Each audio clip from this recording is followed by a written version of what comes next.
Bismillahirrahmanirrahim. Assalamualaikum warahmatullahi wabarakatuh. Kembali bersama Bob Jangkung di Lembar Misteri. Semoga kita semua diberikan kesehatan, kesuksesan, dan keberkahan oleh Sang Pencipta. Amin. Kali ini saya akan melanjutkan cerita horor yang berjudul Rumah Hantu di Perkebunan Karet, Blackwell. Cerita ini ditulis oleh akun Twitter @bristory. Bagi kalian yang pengen membacanya langsung, bisa mengunjungi link yang sudah saya cantumkan di kolom deskripsi. Sebelum kita simak lanjutan ceritanya, jangan lupa bantu support Lembar Misteri dengan cara like, komen, subrek, dan share. Juga aktifkan lonceng notifnya, karena tanpa support dari kalian, Lembar Misteri pastinya nggak akan berkembang, Bob. Oke, nggak usah berlama-lama lagi. Woi, kita simak ceritanya. Seperti di tempat-tempat lain, perkebunan karet yang menyeramkan ini ternyata juga memiliki sejarah panjang. Ada kisah suram di belakangnya. Disinilah kita semuanya berawal. Desa Sindang Hulu, 1953. Sebagian limpahan anugerah Tuhan terhampar di salah satu desa terpencil di pedalaman Sumatera. Terang saja dibilang begitu, karena desa ini wilayahnya subur. Sungai besar dengan airnya yang bersih mengalir di batas desa. Udara dan alamnya indah, dikelilingi hutan belantara yang tampak seperti melindungi dari dunia luar. Kira-kira gambarannya seperti itu. Bukan termasuk desa yang berada di dataran tinggi, tapi udaranya cukup sejuk walau berada nggak jauh dari bentangan garis khatulistiwa. Sebagian besar penduduknya bekerja dengan bertani atau berkebun, ditunjang dengan tanah subur dan air berlimpah. Hasilnya mencukupi untuk memenuhi kebutuhan dasar hidup. Hasil tani dan kebun nantinya akan dijual ke kota atau ditukar dengan barang-barang kebutuhan lain yang belum bisa mereka hasilkan sendiri. Desa ini nggak terlalu besar, penduduknya hanya puluhan kepala keluarga, sehingga mungkin masing-masing orang yang tinggal di situ kenal satu sama lain. Letak satu rumah dengan rumah lain berjarak agak jauh. Masing-masing memiliki halaman luas dengan pepohonan di dalamnya. Warganya lebih banyak berjalan kaki kalau bepergian, tapi kalau jaraknya cukup jauh, mereka akan menggunakan sepeda. Gerobak yang ditarik sapi atau kerbau menjadi alat transportasi kalau harus membawa barang bawaan cukup banyak. Hasil kebun dan tani contohnya.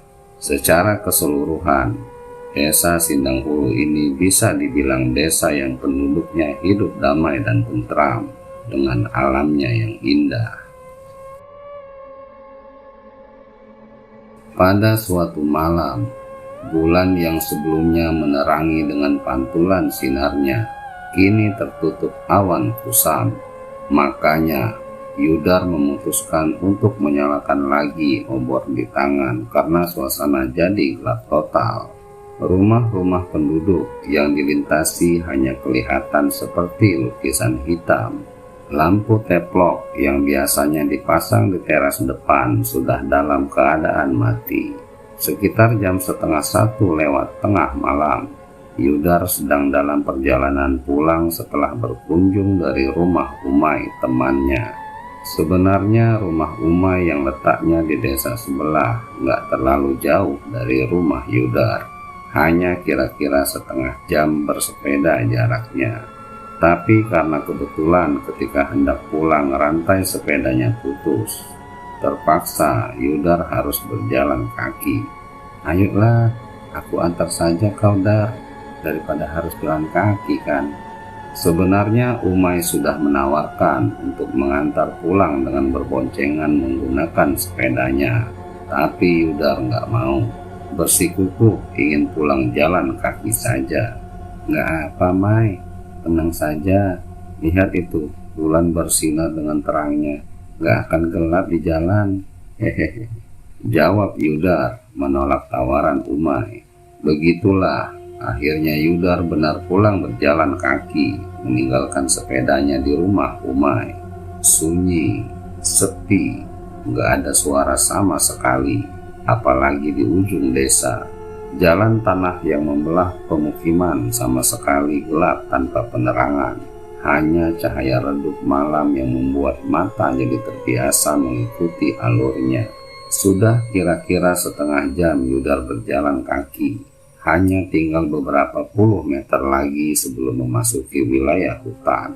Bukan merupakan hutan yang rindang, tapi cukup membuat sebagian besar penduduk harus berpikir ulang untuk melintasinya ketika hari sudah gelap. Hutan ini lebih banyak berisi pepohonan kapas dan rindang bambu. Akan menimbulkan suara riuh seram ketika bergerak diterpa sepoi angin. Di dalam hutan akan ditemui sungai yang cukup besar. Kalau mau menyeberang harus menaiki jembatan kayu yang melintang di atasnya. Jembatan kayu ini sangat kokoh, sudah puluhan tahun jadi penghubung dua desa. Dapat dilalui juga oleh gerobak atau kereta yang ditarik kerbau atau sapi. Nah, sungai inilah sebenarnya yang jadi batas antara desa Umbulan Batu, tempat tinggal Umay, dan Sindang Hulu, tempat tinggal Yudar.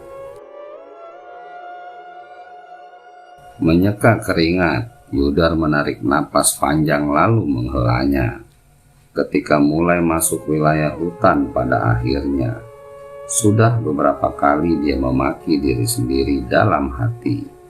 Kenapa sampai harus berada di dalam situasi seperti ini? Situasi mencekam dan mulai menakutkan. Berjalan kaki di tengah malam. Tapi nasi sudah menjadi bubur. Gak lagi bisa mengubah alur. Jalanan desa yang tadinya melintas di depan rumah-rumah penduduk, ini sudah berubah. Kanan kiri hanya terlihat pepohonan rapat menghias keluh malam. Coba untuk mengabaikan sekitar, Yudar terus melangkah. Api dari obor yang dia genggam bergeliat bergoyang tertiup pergerakan angin. Cahayanya menghasilkan bayangan dari objek apapun yang ada di hadapan. Juga nggak ada suara apa-apa. Yudar hanya mendengar gerak kakinya saja yang sedang melangkah. Walau sesekali suara dedaunan kering yang remuk terinjak jadi selingan dalam kesunyian. Pohon kapas dan bambu sekitar yang berdesakan hanya berdiri diam tanpa pergerakan. Nah, ketika sudah berada di tengah-tengah hutan, tiba-tiba Yudar mendengar sesuatu. Ada yang menarik perhatiannya. Dalam keadaan sunyi sepi begini, suara sekecil apapun akan jadi terdengar jelas. Yudar mendengar seperti ada yang bergerak di belakangnya, seperti langkah kaki terseret. Yudar menghentikan langkah, lalu menoleh cepat ke belakang, kemudian mengarahkan cahaya obor untuk menerangi sekitar. Enggak ada apa-apa, enggak ada siapa-siapa.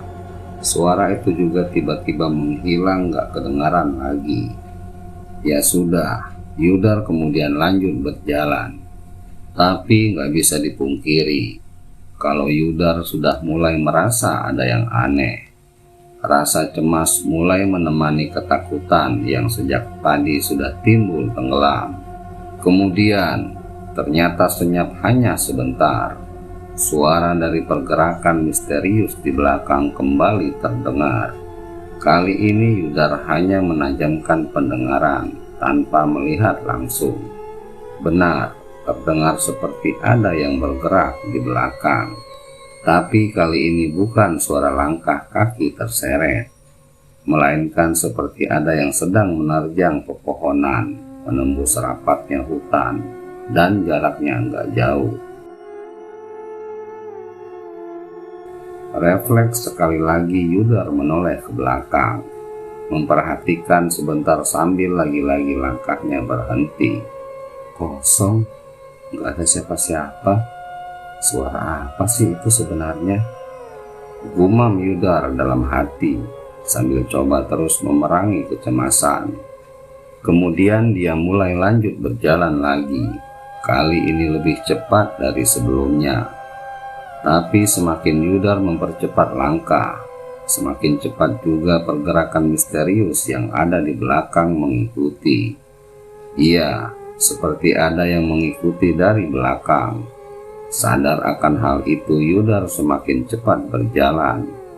Ketakutan. Nafas mulai tersengal.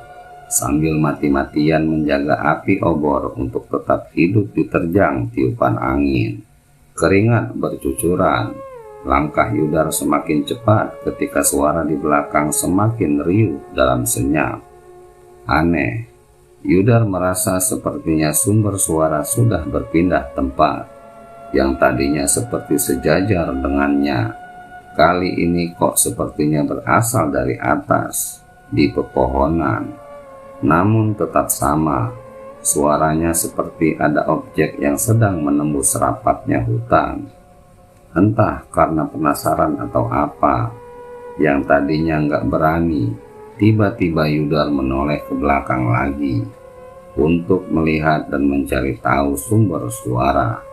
Sekali lagi, dia mengarahkan cahaya obor ke tempat yang mencurigakan, yaitu di atas pepohonan.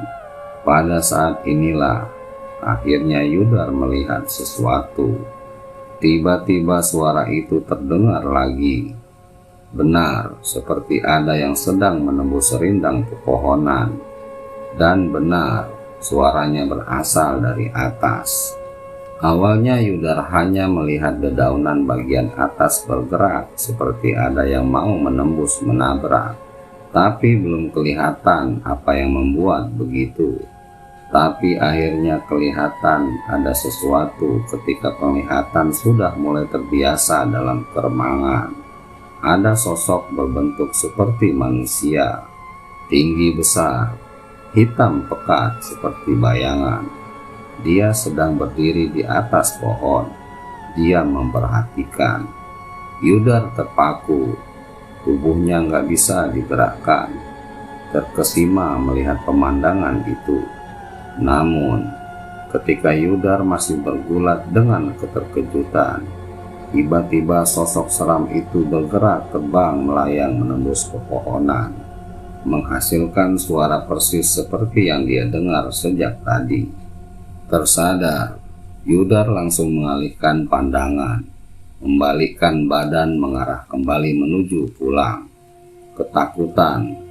Sebelumnya langkah kaki hanya berjalan cepat, kali ini berubah jadi berlari, mengabaikan pergerakan di belakang yang kembali terdengar. Yudar terus berlari. Di kejauhan akhirnya Yudar sudah melihat ada jembatan. Jembatan yang melintang di atas sungai besar perbatasan. Semakin cepat dia berlari, karena nggak terlalu jauh dari jembatan akan menemui batas desa Sindang Hulu tempat tinggalnya. Nyaris menangis, Yudar sadar kalau sosok misterius di belakangnya terus-terusan bergerak, yang membuat semakin mencekam. Sepertinya bukan hanya satu, tapi ada beberapa sosok yang sedang bergerak berkelebat mengikuti. Beberapa puluh detik kemudian, akhirnya Yudar sampai juga di jembatan. Aliran sungai yang gak terlalu deras, namun tetap masih menimbulkan suara. Tapi walaupun begitu, riuh kelebatan pergerakan seram di belakang masih terdengar. Namun tetap Yudar bergeming mengabaikan, memilih untuk fokus tetap memperhatikan ke depan. Kemudian akhirnya kaki mulai melangkah menginjak badan jembatan yang terbuat dari batang kayu besar. Jembatan ini cukup kokoh. Gerakan melangkah Yudar nggak membuatnya bergerak. Panjangnya sekitar 30 meter, memakan cukup banyak waktu untuk melintasinya. Apalagi di tengah kondisi menakutkan seperti ini, semakin terasa lama. Di tengah jembatan, Yudar merasa kalau suara-suara di belakangnya nggak lagi mengikuti, namun tetap kedengaran di kejauhan. Sepertinya mereka nggak ikut menyeberang, tapi nggak peduli akan hal itu. Yudar terus berjalan cepat menyeberang. Dengan nafas tersengal, akhirnya Yudar sampai juga di seberang. Nggak lagi berlari, langkahnya jadi berjalan pelan, mulai kelelahan. Beberapa meter setelah jembatan, entah apa yang ada di pikirannya, tiba-tiba Yudar berhenti, lalu menoleh lagi ke belakang. Kemudian jantungnya kembali berdegup kencang ketika melihat pemandangan yang menyeramkan. Di ujung jembatan ada berdiri 3 sosok tinggi besar yang masih saja berbentuk bayangan hitam. Mereka diam seperti sedang menatap Yudar dari kejauhan. Menyeramkan. Beberapa detik lamanya Yudar terpaku memperhatikan, sampai akhirnya tersadar, lalu mulai kembali berlari kencang. Ketika melihat sosok itu, tiba-tiba semuanya berkelebat terbang, melayang di atas jembatan menyeberangi sungai, menuju ke tempat Yudar yang tengah berdiri. Yudar terus berlari, sambil menangis pelan. Sementara sosok seram terdengar masih seperti terus mengikuti. Untunglah beberapa saat kemudian, di kejauhan mulai terlihat ada rumah penduduk, pertanda kalau batas luar desa Sindang Hulu sudah dekat. Gak berani lagi menoleh ke belakang, Yudar terus berlari kencang. Rumah Yudar dan neneknya terletak jauh dari batas desa, sehingga gak lama kemudian Yudar sudah sampai di depan pintu rumahnya. "Nek, buka pintu. Nek, cepat Nek." Suara Yudar gemetar sambil tangannya terus mengetuk pintu depan. Gak lama sang nenek akhirnya membukakan pintu. "Malam sekali kamu pulangnya, Nak." Wajah cemas nenek sangat kelihatan. "Iya Nek, maaf. Tadi sepedaku rusak, jadi terpaksa jalan kaki dari rumah Umay," jawab Yudar masih berusaha mengatur nafasnya. "Lalu, kenapa kamu tersengal seperti itu? Ya sudah, sana bersih-bersih dulu." Sepertinya neneknya Yudar sudah sedikit mengerti apa yang baru saja cucunya alami. Kelegaan sudah mulai dirasakan Yudar. Di dalam rumah ketakutannya berangsur menghilang. Bergegas dia ke kamar mandi untuk membersihkan diri. Beberapa hari sebelumnya, "Nek, katanya semalam ada hantu terbang itu lagi. Kok serem sekali ya Nek?" Di dapur yang letaknya di belakang rumah, Yudar bertanya kepada neneknya yang sedang berusaha menyalakan api di bawah tungku. "Masa sih? Kamu kata siapa?" Jawab sang nenek tanpa menoleh ke arah Yudar. "Pak Ramdan, bapaknya Udin Nek. Dia pulang mengaji dari musola hampir tengah malam." "Nah, itu bisa jadi peringatan buat kamu. Jangan sering-sering pulang malam. Bertemu hantu terbang itu nanti baru tahu rasa." Sang nenek bilang begitu, sambil terus meniup bawah tungku dengan bambu panjang di tangannya. Begitulah pada suatu pagi di satu sudut desa Sindang Hulu, terjadi percakapan antara seorang cucu dengan neneknya. Cucu ini bernama Yudar, remaja berumur sekitar 17 tahun. Sedangkan sang nenek biasa dipanggil Nenek Sarmi. Sejak kecil Yudar memang tinggal di rumah neneknya. Diasuh dengan penuh kasih sayang setelah ditinggal kedua orang tuanya. Iya, orang tuanya pergi ketika Yudar masih berumur 4 tahun. Menurut cerita Nenek Sarmi, waktu itu ayah dan ibu Yudar pamit untuk mencari pekerjaan di kota, kemudian menitipkan Yudar kepada neneknya. Tapi setelah hari berganti hari, minggu berganti bulan, bulan berganti tahun, Orang tua Yudar gak pernah kelihatan batang hidungnya lagi, gak pernah kembali lagi, gak ada kabar sama sekali, meninggalkan Yudar sebatang kara. Tapi gak apa-apa, Yudar sudah cukup bahagia tinggal dan diberi kasih sayang oleh. Sejenak diam lalu menghela napas panjang. Bergulat perasaannya ketika harus memilih bercerita yang sebenarnya atau berkelit berbohong menutupi kebenaran. Nek, kok diam? Yudar gak sabar menunggu jawaban. Pernah dulu sekali ketika ayah kamu masih kecil. Akhirnya nenek menjawab dengan jujur perihal peristiwa yang pernah dia alami puluhan tahun yang lalu. Nah, kenapa nenek gak pernah bercerita? Buat apa? Nanti kamu malah ketakutan. Ah, nenek ini, aku kan pengen tahu gimana nenek melihat hantu-hantu itu. Seram gak, Nek? Gimana bentuknya? Benar-benar bisa terbang? Rentetan pertanyaan langsung keluar dari mulut Yudar. Itu yang sebenarnya nggak diinginkan oleh Nenek Sarmi. Nanti ajalah ceritanya. Sudah, kamu pergi ke ladang sana membajak. Besok nenek mau menanam benih. Ah, nenek ini bikin aku penasaran saja. Setelah itu, Yudar bangkit dari duduknya lalu melangkah pergi.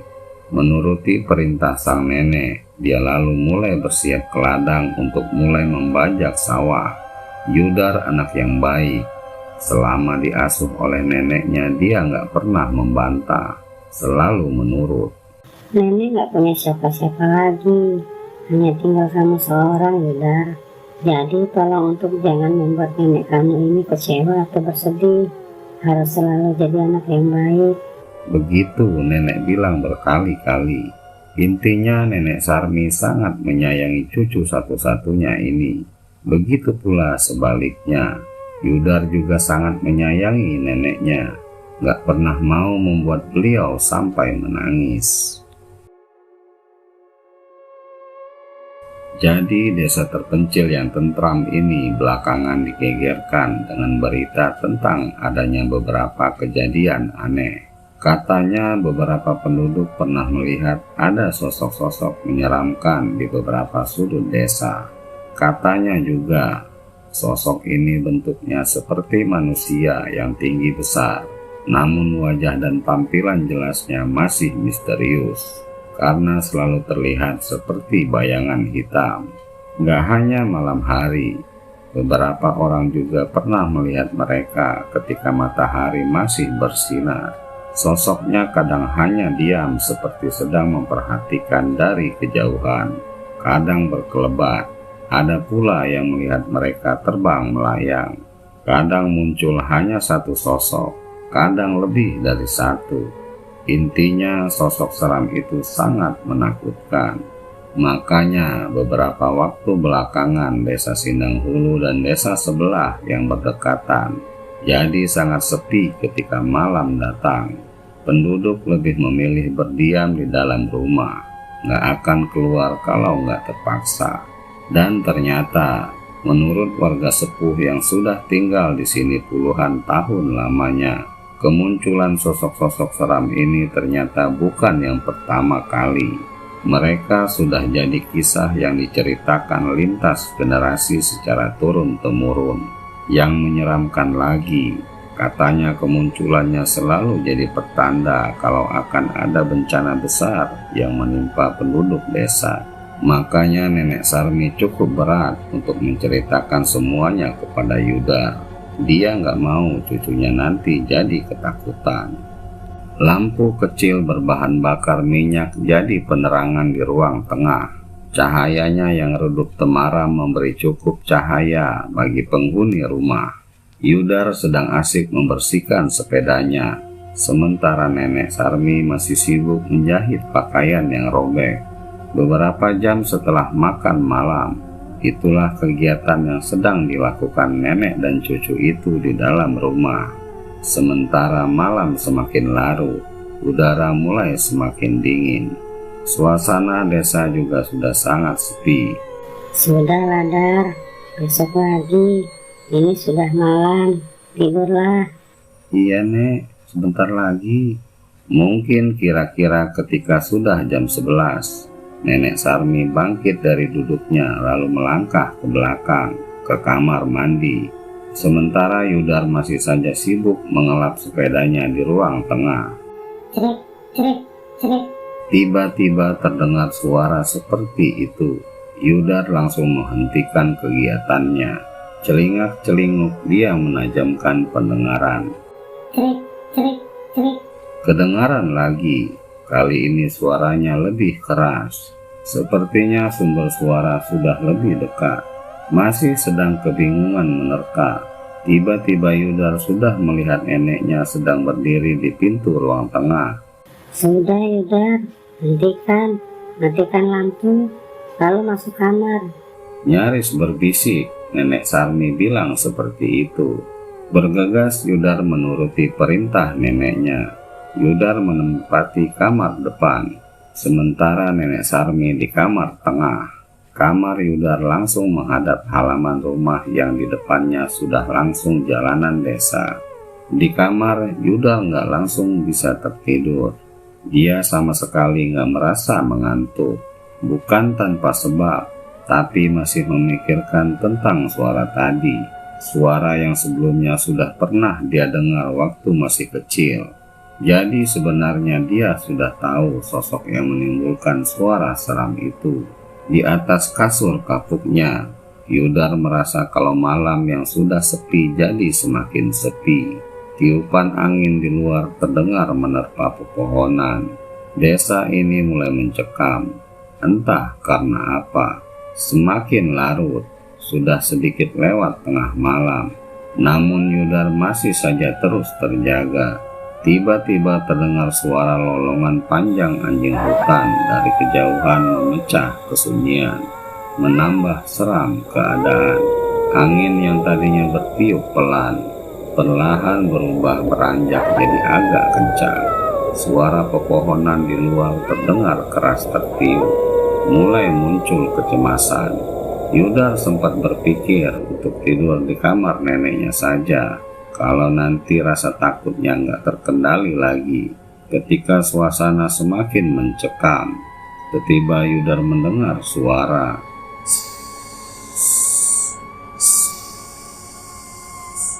Kira-kira seperti itu, berdesis, dan sepertinya berasal dari luar rumah, di jalan desa di depan.